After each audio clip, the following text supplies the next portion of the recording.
وعلى آله وصحبه أجمعين. اللهم علمنا وانفعنا وانفعنا بما علمتنا وزدنا علما برحمتك يا أرحم الراحمين.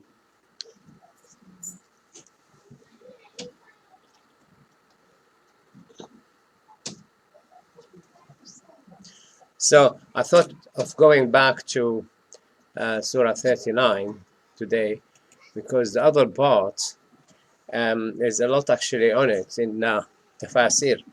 اذكروا نعمتي يا بني إسرائيل. Allah Azza wa Jal addressing بني إسرائيل. يا بني إسرائيل,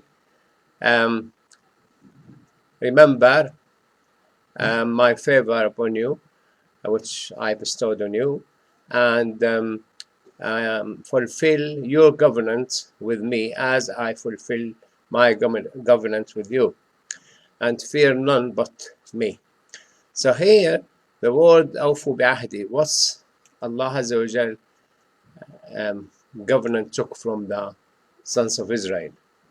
So he fulfilled his promise. He saved them from Pharaoh, and he saved them from the wilderness when they were lost in the desert, and gave them food and drink from heaven, food from heaven and drink through the stone Musa was carrying with him. And also he made the clouds cover them, protect them from the hot sun. And when you talk about the covenant they gave Allah Azza wa Jal, what was it? So I went to the tafasir, and I thought I really better bring it to you. So if we go to the Quran in ayat has the benefit of getting tafasir. So if you go tafsir Sa'di and you go to Surah Al-Baqarah and verse 39, and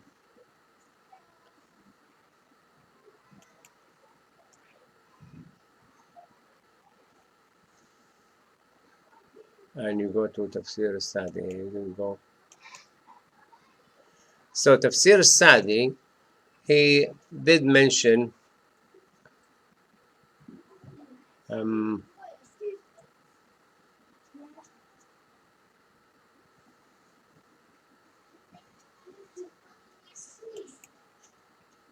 اذكروا نعمتي. He did mention about a ni'mah that bestowed on them, that they have to acknowledge it. And أوفوا بعهدي, here al-ahd, the covenant, that they believe in Allah Azza wa Jal and His messengers and establish His Sharia. And in return, Allah will fulfill His covenant to them. If you go to Tafsir al-Baghawi,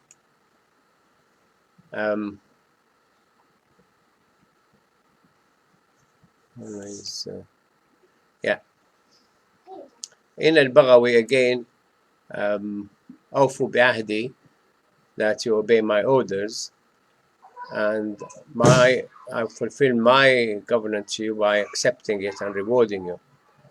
And here Mujahid and Qatada, they said that it's the ahd which Allah took from them and sent 12 disciples to lead them.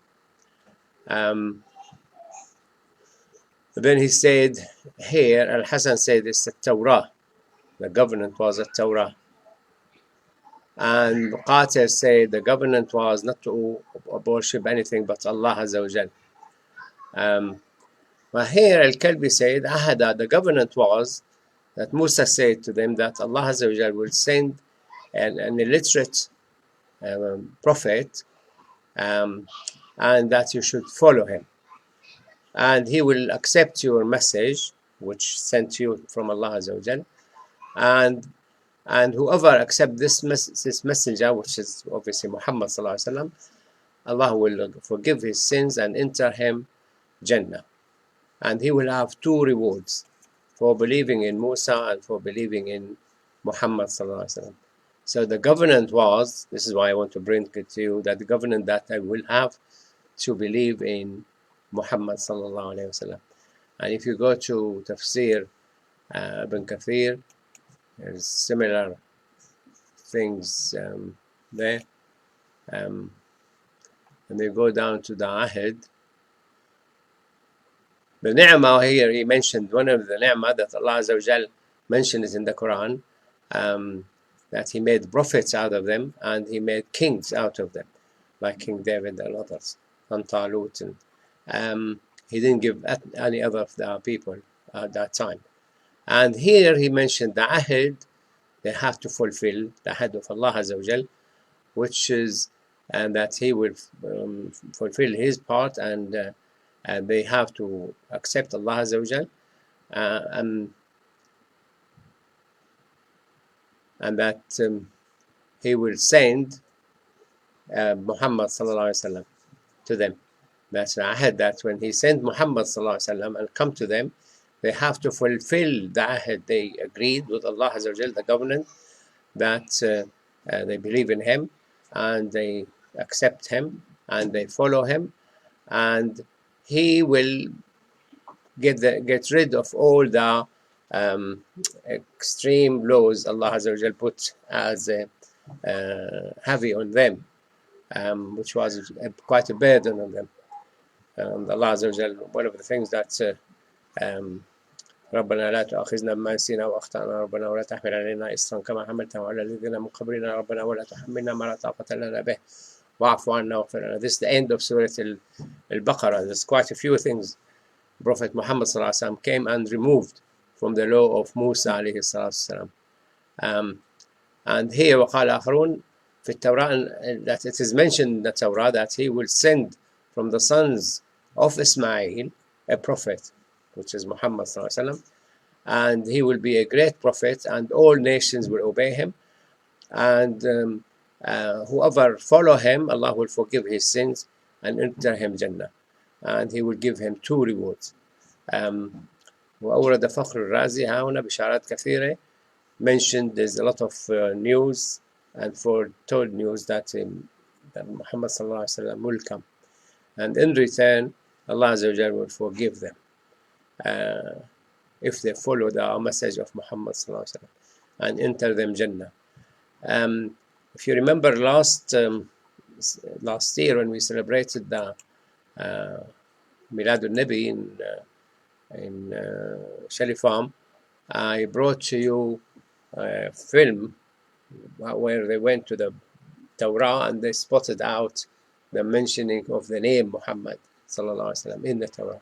Muhammadan, if you remember from memory, and that he will come. It's still in the Torah until now. They haven't actually removed it. Subhanallah, I mean, there's things which the Christian changed, things which the Jew changed. It's still until now there's things in the Torah and Injil today show that Prophet Muhammad sallallahu alaihi wasallam is foretold in the Torah and in the Gospels. And at Tabari, you go to Tabari. Again, I'm trying to spot the ahad. أنعمت عليكم وأوفوا بعهدي. قال أبو جعفر. There's a lot of opinion on what ahad means, and in this setting, Allah Azza wa Jal took a promise from the sons of Israel in the Torah that they will be following Prophet Muhammad sallallahu alaihi wasallam, and they should show to people, and that's the extra thing, they should show to people that Muhammad sallallahu alaihi wasallam is a messenger from Allah, and that his coming is mentioned in the Torah, and he is a prophet from Allah Azza wa Jal, and they should believe in him and whatever he brought. So later it will come in Surah Baqarah how they, when Muhammad sallallahu alaihi wasallam came, rejected him. فلما جاءهم بالبينات قال هذا سحر مبين جاء مصدقا لما معهم. So here the ayah بني إسرائيل اذكروا نعمتي التي أنعمت عليكم وأوفوا بعهدي أوف بعهدكم وإياي فارهبون, and be careful, be fearful of Allah Azza wa Jal. Rahba, that he can reach you, he can really get you, he can punish you. He knows what you're doing. So try to be really straight. It's like if you are driving in the motorway and behind you the police. So you have some, something in your mind that you shouldn't really break the law. Obviously, you're not going to speed, you're not going to hit another car, you're not going to jump, Again, really to be careful that you don't get caught. So, رهبة. وآمنوا بما أنزلت مصدقا لما معكم ولا تكونوا أول كافر به. So believe in what I have sent, which is confirming what you have. So if you go and talk to Christian and Jew, a lot of description about Allah Azza wa Jalla, prophets and Jannah and hellfire and creation of the universe and all the moral values, and it's in the Bible and in the Torah and in our Gospel. So the Quran came to add up a little bit extra, remove the hard part of it, and update according to the need of people at the time of Muhammad till the day of judgment. وآمنوا بما أنزلت مصدقا لما معكم. Why Allah Azza wa Jal expected this nation to believe? Why He wanted the Jew and the Christian to believe? And He spared around 19 pages in Surah Al-Baqarah from the beginning, talking about Jesus and talk about the Christianity and the Jew and the Musa and Jesus. Because Allah already told them about it. Yeah, Allah already told them, so it's not something new. It's already And they already mentioned. Allah.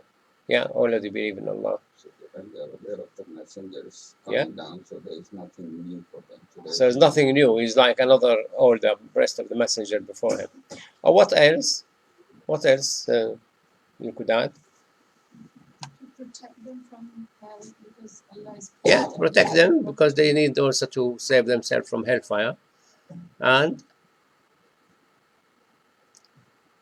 let's say for the Hindu and the Sikh, there were no Sikh at that time, but for the Hindu and Buddhism and things, why he singled out Christianity and Judaism?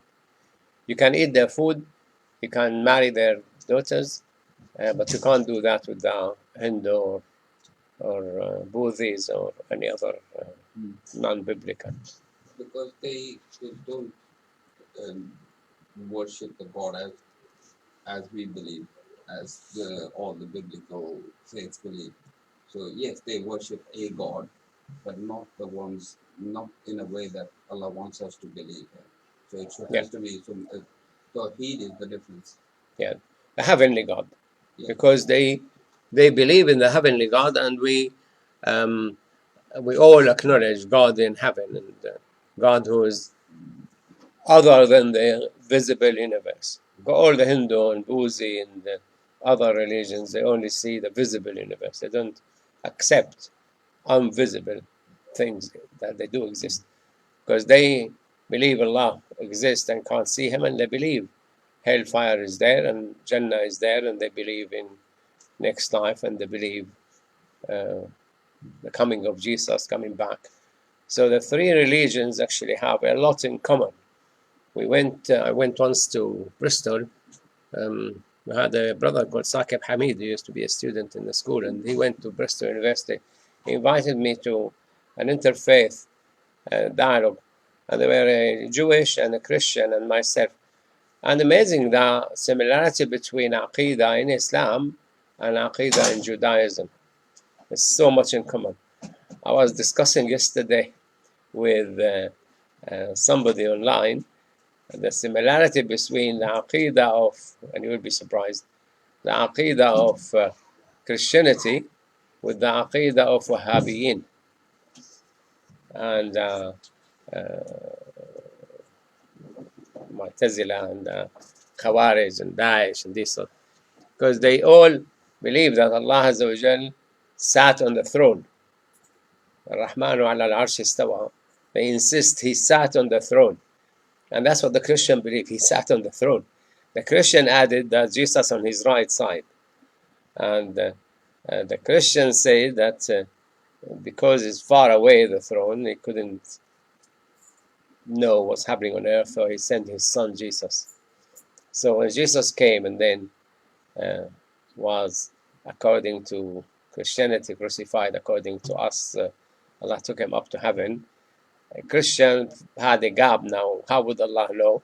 So they manufactured something called Holy Spirit. The Wahhabi, they say Allah knows with His knowledge. بِعِلْمِهِ. بِعِلْمِهِ. He will know with His knowledge. How will Allah knows with His knowledge what's going in my mind, in your mind, what's going on in the sea, in the ocean, in the desert, in the all galaxies? What is this phrase? How would I know with my knowledge?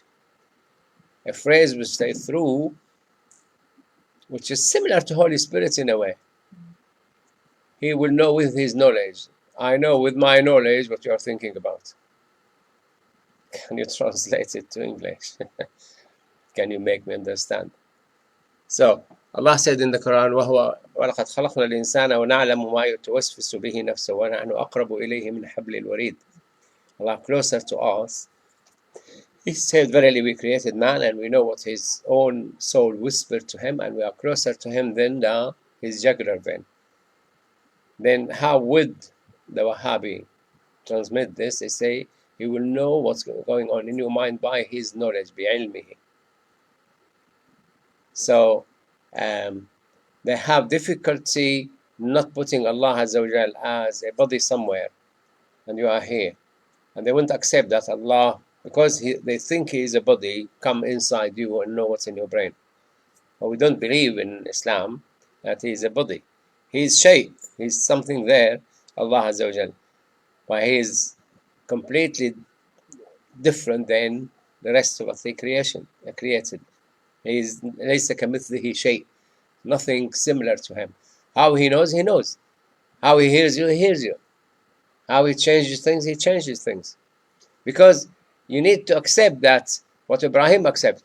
وَجَهْتُ وَجْهَ لِلَّذِي فَطَرَ السَّمَاوَاتِ وَالْأَرْضِ. I believe in the one who created all this happens on earth. That's the end of the matter. He created it. It wasn't there. He created it. The Big Bang came and said, yes, it wasn't there. You don't need Big Bang because you need to see how much heat every star losing by the second. If they were existed from eternity, all the stars should have run out of heat by now. Became planets, or collapsed, became black hole or neutron star or whatever. So the fact that they still have heat and the earth have heat, that one day they will run out of heat. So one day they were not there created and they are losing heat. Halfway through Allah will finish them. Or they will die, but they gave 5 billion years to earth to die, to our sun to die, and 12 billion years for the whole universe to die. Then what? So here, the difficulty some Muslims have in not putting Allah in a body. And if you put Allah in a body, you will have a lot of problems. Because what's above Allah? Like I was talking to him, he said Allah sitting on the throne. I said, yes, and what's above Him? Because the space, you can't think there's end to the space. Yeah, the space is space, and now they saying there's galaxies was getting away from the center of the universe. If we are the center by 80% the speed of light, and then they discovered no, twice the speed of light. Where are they going? So Allah is not a body occupying a space. He has no start in time or space and no end in time and space. And He is already in the future, He is already in the past, He's in the present. Allah is different. And Allah, because He is different, He's able to do things whether you imagine it will be done or not. So, because they have the heavenly religion, believing in Allah Azza wa Jal, and they actually, the Arabic Torah and the Arabic Gospels, they call Him Allah. So when you take the Arabic Bible, it's Allah. It's Isa ibn Allah. The word Allah is there. But for some mysterious reason, they translated it into God. You can't translate names. I mean, my name is Issam, but it means independent. You can't say hello, independent. You can't say Athar in Arabic means pure. Athar. Yes. Yeah, Athar. Athar also a sign of something. Yeah. Athar has to mean. So I can't say hello, pure. Hello, Muddassar. remove the blanket now because it's warm. So you can't translate the name. Because they translated the name, they pushed people away from we believe in the same God. Christian, Jew, and Muslim believe in the same God. And that made the children coming from schools, the Muslims believe in a God sitting on the moon, so and some believe, have all sorts of imagination about the Muslims' God. No, it's the same God. Rabbi wa Rabbukum. So, they called Allah. In the Arabic Bible, in the Torah, in the Arabic Torah, Allah. I have in my house, and in the Gospels, Allah. And they have names, Abdullah. My friend was in a medical school, Abdullah, Christian. When they translated in English, they should have retained. Should retain Allah, So that could be a BH, degree. When, where, and when the name twisted. Because Allah means the name, you can't understand what it means. His name is Allah. What that means? Some say Ma'lu, people take him. He is the God. He is the originator. He is the worshipped. But if you take the name by itself, it's at the end of the day, the Arabic scholars will say, we don't know. His name is Allah. Another thing, that no one named himself or his children Allah. You can't find it anywhere. That somebody is hello Allah. There's never happened. And also it has, you can't chop it away. I mean, if you say Allah, Allah, if you take this away, it become Lillah. If you take this away, it became Lahu. If you take this and take this way away, it become Ilah. And if you leave only the become Hu, Huwa. All part of his name shows his name. So obviously he's the one who created the words, and he knows what he created. The Christian, that's a different story, tried to manipulate the language at the time of Harun Rashid, and that created trouble. So Allah Azza wa Jal expects them to believe what He has sent, which confirming what they have. If it was different, I mean, you look into the 10 Commandments in Islam. They all exist in Islam. The 10 Commandments. Do not take other God but Allah Azza wa Jal. Do not kill, do not steal, do not commit adultery, love your neighbor. I mean, all the 10 Commandments, confirming they are similar. They changed some of the things and went back, like they changed the banned the divorce and came back to it. They started eating pork, the Jew don't. So it's a change because they're supposed to follow the Torah. The Christians are supposed to follow the Torah, but they're not following the Torah. وَلَا تَشْتَرُوا بِآيَاتِي وَلَا تَكُونُوا أَوَّلَ كَافِرٍ بِهِ. And they were أَوَّلَ كَافِرٍ بِهِ because at the beginning they were not. What happened at the beginning when Prophet Muhammad ﷺ came? They said in the Bible, the Prophet will come, the last Prophet Muhammad, from Bilad Faran, which is the middle of Mecca and Medina, and he will win against his enemies and he will rule the world. So they were telling the Arab that when this Prophet will come, we will follow him and we will defeat you. We will destroy you like destroying Ad and Aram. So when the Prophet ﷺ Muhammad appeared, and he wasn't from the sons of Israel. That's what we were talking about 2 weeks ago. Allah talked to the sons of Israel by name, Ya Bani Israel. Although they are Jew, and they became Christian. But he was telling them, Ya Bani Israel, why is that? Who was here? And he can't answer the question. Why he called Ya Bani Israel, Ya Bani Israel? Was the name of Yaqub alayhi salam. Israel, yeah, and the other sons of Israel, which is Yaqub, and what else? Chosen people. Yeah, because they were thinking that they are the chosen people, the sons of Israel. They are important. The sons of Israel are important. When they came to Palestine, they called it Israel. And we are the sons of Israel, and we are living in our father's land. This is the promised land, they call it. And Allah promised the land to who?